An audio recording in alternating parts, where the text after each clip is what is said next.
Over the past decade, South Korea has been working on cultural heritage official development assistance in the Southeast Asian countries of Laos, Myanmar, and Cambodia.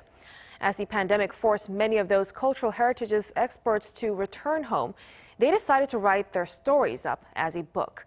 We previously looked at their work in Laos, and in the second part of our series, Bo-kyoung tells us more on their work in Myanmar and Cambodia. South Korea's Cultural Heritage ODA project has been running for around 10 years in Southeast Asia.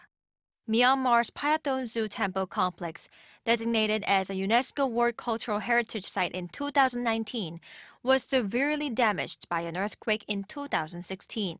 The three temples, joined together in a row and well known for their exquisite mural paintings, desperately needed to be restored, and South Korea took on the challenge. Some of the experts restoring such heritage sites in Southeast Asia had to return home due to the pandemic and spent that time writing up the stories behind the restoration projects like the one in Myanmar for the recently published book, First Ever Journey on Cultural Heritage ODA. The heat exhausted me a lot. There was an abnormal climate in Myanmar. Not one day would go under 40 degrees Celsius, and our clothes would all get wet before lunchtime.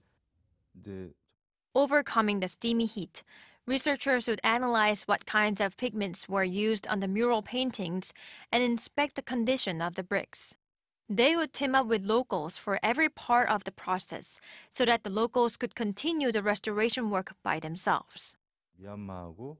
We would call a team with both locals and Koreans a Miko team and try to build strong relationships. Also, to strengthen their ability to do the work on their own, we came up with a program where locals will be able to learn suitable techniques.